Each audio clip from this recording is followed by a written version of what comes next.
সবাই দেখছে যে রাজা উলঙ্গ, তবুও সবাই হাতে তালি দিচ্ছে। সবাই চেঁচিয়ে বলছে, সাবাস সাবাস। কারো মনে সংস্কার, কারো মনে ভয়। কেউ বা নিজের বুদ্ধি অন্য মানুষের কাছে বন্ধক দিয়েছে, কেউ বা পরান্নভোজী, কেউ কৃপাপ্রার্থী, উমেদার, প্রবঞ্চক।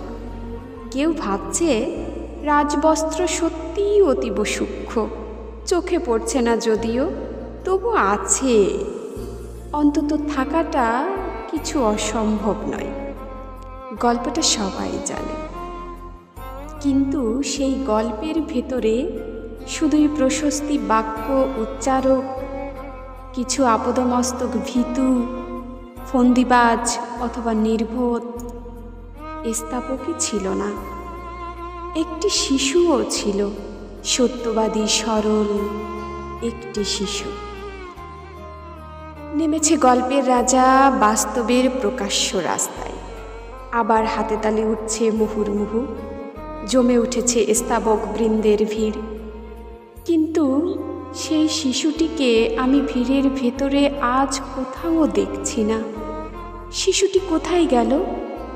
কেউ কি কোথাও তাকে কোনো পাহাড়ের গোপন গুহায় লুকিয়ে রেখেছে?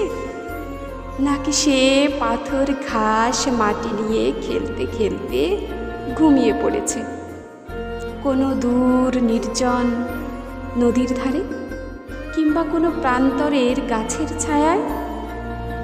যাও, তাকে যেমন করেই হোক খুঁজে আনো।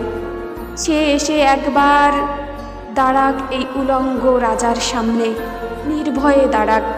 সে এসে একবার এই হাততালির ঊর্ধ্বে গলা তুলে জিজ্ঞাসা করুক, রাজা, তোর কাপড় কোথায়?